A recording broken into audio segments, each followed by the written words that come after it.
กลับสบายดีเนาะสบายดีโดยสบายดีเด้อพ่อแม่พี่น้องเพื่อสู่ครูสู่คนเนาะทางคนลาวคนไทยและก็ต่างประเทศเนาะก็ยินดีต้อนรับเข้าสู่ซองเบาเจ็บคือเก่าพี่น้องเนาะวันนี้ก็มาอัปเดตน้องดื่มหรือว่าบ้านของดื่มคือเก่าพี่น้องเนาะว่ามีอย่างไรแล้วก็เบาเจ็บสิพาไปวันนี้ก็มา2 คนพี่น้องมากับเบาตูนเพราะว่าทีมงานเฮากับบริเจอพี่น้องจากเบาลีเบาเงาเบานงจากไปฮอดไซแล้วบ่ฮู้เพราะว่าทางบ้านเบาเจ็บฝนตกแห้งพี่น้องเนาะมันมาทางนี้แล้วฮอดพี่น้องก็ประมาณนี้แหละมีแต่ว่าเบาเจ็บสิไปอัปเดตไปเบิ่งว่าฮอดไซนะประมาณนี้เลยพี่น้องแต่ว่าไปเจอเลยว่าเป็นอะไรเนาะพี่น้องทางบ้านเพิ่นก็ย้ายซอยน้องเดิมเนาะเพิ่นก็มาตั้งอยู่นี้แต่ก่อนก็เฮือนเก่าอยู่หั่นพี่น้องเนาะว่าย้ายตอนนี้ก็กำลังตั้งเสาปูนพี่น้องเนาะ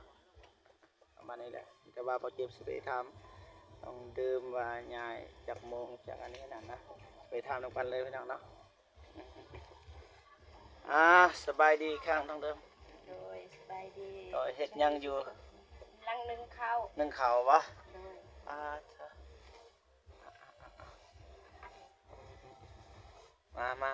มานี่ก่อนมานี่ใหญ่เฮือนประมาณจากโมงตอนย่อเฮือนเฮือนลังนี้แหละ5 โมงเช้าใหญ่ตอน5 โมงเนาะใส่จากคนนี่ย่อเนี่ยใส่คนประมาณ30 คนประมาณ30 คนจ้างบ่ว่าจังไดบ่หาเขาเนาะเขาช่วยเหลือมียังให้พ่อแม่พี่น้องกินนะบ่มียังอีทองยังแก่หรือเปล่ายังเนาะมือนี่ย่อยกเสาทำมืออื่นนะมืออื่นแล้วมือหอดเลิกงามยามดีมือ4 วันสอบพี่น้องเนาะ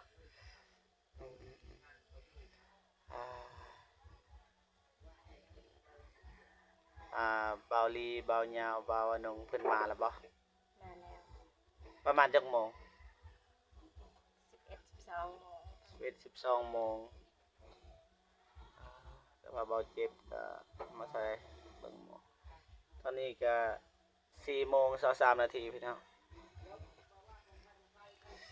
เพราะว่าทางบ้านเบาเจ็บฝนตกพี่น้องเลยมาสาแล้ว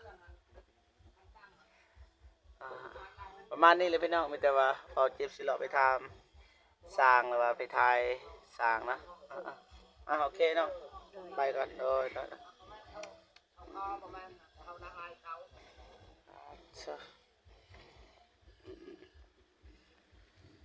สบายดีน้องเด่นสบายดีเนี่ยเดี๋ยวเฮ็ดยังอยู่เอาหินออกปะพอดีสิตั้งเสาอันนี้นี่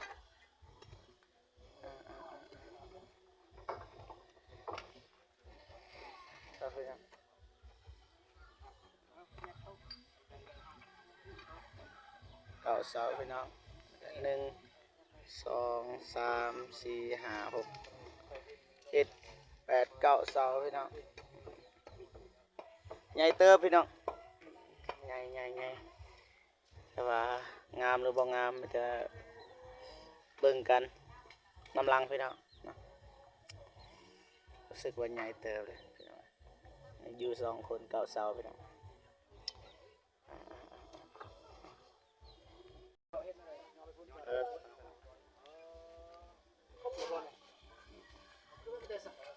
ใหญ่เติบพี่น้องเอา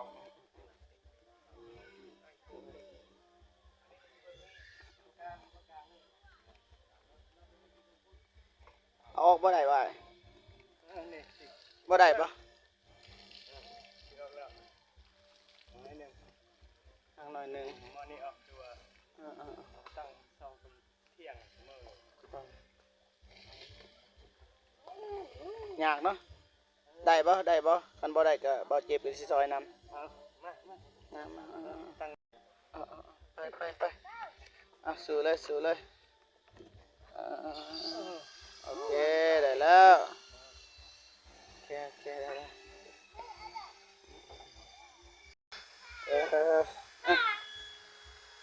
สำเร็จแล้วพี่น้องมื้ออื่นมีแต่ว่ายกเสาพี่น้องเนาะก็สร้างเพิ่นก็กำลังเด้อเด้อเด้อเด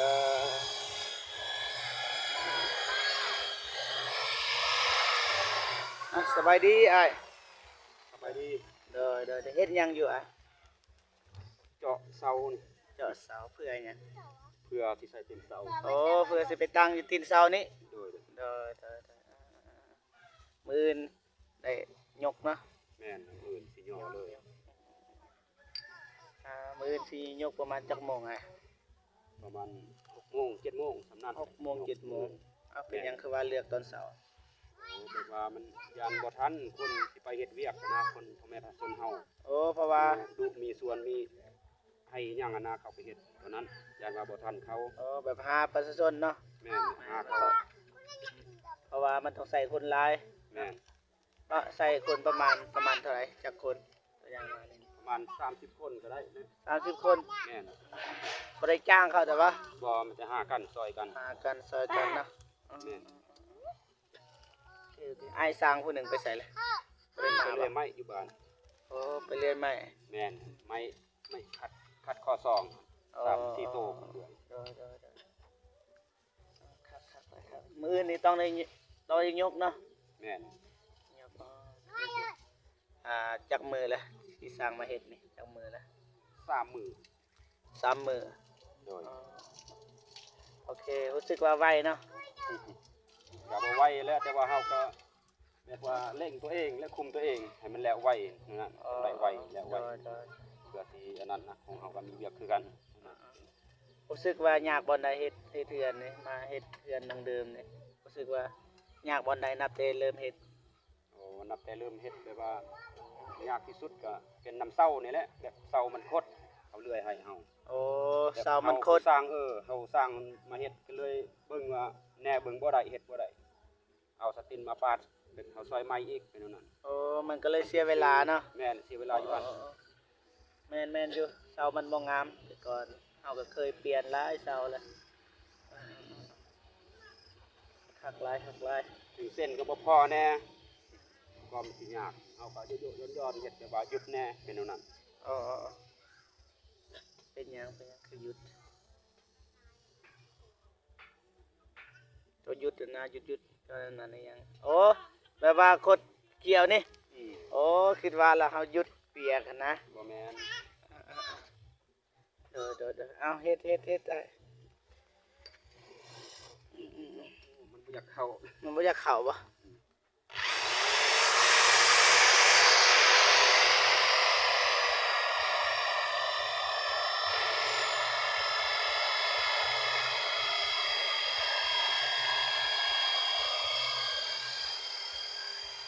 โอ้แบบว่าเจาะพี่น้องเจาะอยู่ทางกลางเนาะสบายทางเสาใส่เสาหินนี้เสาปูนนี่นะ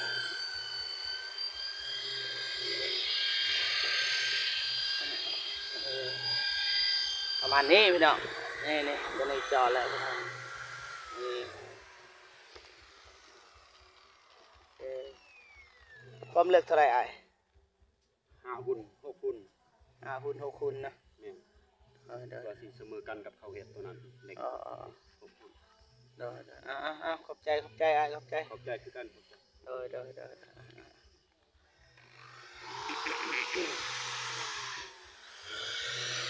ทักไลน์พี่น้องทักไลน์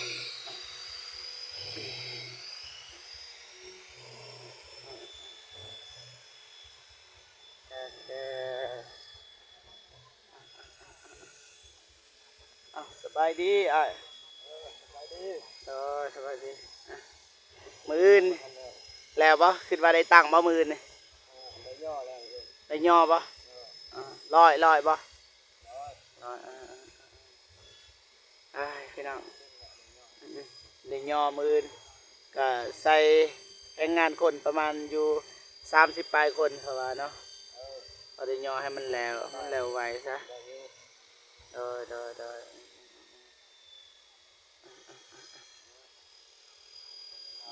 อสำสาสิตังเสาได้ว่าเป็นเรื่องง่ายพี่น้องเนาะ หินมันหลายเนาะหินมันหลายไปเนาะนี่พี่เนาะโอเคขอบใจหลายๆเด้อเด้อโดยสบายดีบ่ตูน สบายดีเด้อสบายดี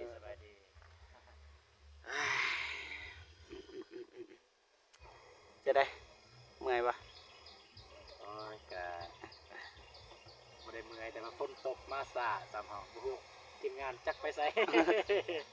ติดต่อหาบ่ได้สิมันทีมงานกำลังถ่ายคลิปอยู่พี่น้องกำลังถ่ายงานอยู่ติดต่อหาไอ้บ่าวอนงเพิ่นบ่ได้รับสายคือสิแม่นเพิ่นกำลังถ่ายงานอยู่ เด้อพอดีเลยอยู่กับน้องเด่นเพราะว่ามื้อนั้นเฮาก็ได้ไปทำหาเวียกให้น้องเนาะแต่ว่าก็บ่ทันได้แต่ว่าเห็นเบาตูนไปหาอยู่บอนเบาตูนเฮ็ดเวียกแม่นบ่แต่ก็บ่ได้แต่ว่าเมื่อวานนี้เฮาไปแล้วก็บ่ได้แต่ว่าเฮาสิไปมื้ออื่นอีกว่าเขาสิรับหรือบ่เนาะแต่ว่าอยากถามน้องเด่นว่าตัวอย่างว่าเขารับเนี่ยอันนั้นเวียกนะที่เฮาไปทำเมื่อวานนี้น้องเด่นยังสิเฮ็ดบ่เฮ็ดแบบเด็กเสิร์ฟเด้ มันบ่ไกลแน่ประมาณนั้นเฮาก็สิหาไม้มื่นกับเบาตูนเนาะ เฮาก็สิสอบแถวใกล้ๆนั่นแหละพี่น้องเอ้ยกับเพื่อนน้องแบบว่าอยากมายามเฮือนยามซานยามเพื่อยสินะกันแบบมันกับมันบ่อนไกลสมมุติอยู่บ่อนไกลสิมันก็มีอีหยังมีอุปสรรคสำหรับน้องอุปสรรคบ่อนใดคือบ่มีรถสิเนาะ เวลาอยากมายามมันยังมันก็ไกลพี่น้อง กับอยู่ใกล้จังซั่นก็สบายอยู่ได้หาไปรับก็ได้มันอยู่ใกล้ แม่นมันแต่ว่าเงินเดือนบางทีก็บ่สูงเนาะประมาณอยู่ตัวอย่างว่ากินอยู่น้ำเขานะแต่ว่าเขาสิให้เงินก็ประมาณล้านห้าประมาณนั้นก็พอเฮ็ดอยู่บ่พอเฮ็ดนะเนาะเด้อแล้วก็ทีมงานเฮาก็สิหาแต่ว่าตอนนี้นะกำลังเฮ็ดเฮือนนี่นะก็คือว่าอันแหละเฮาก็หาซื่อๆก็บ่อยากให้น้องเพิ่นไปเฮ็ดก่อนให้เฮือนมันแล้วก่อนจึงเฮ็ดนะประมาณนั้นแหละพี่น้องเนาะขอบใจเบาตูนแล้วก็น้องเด่นเด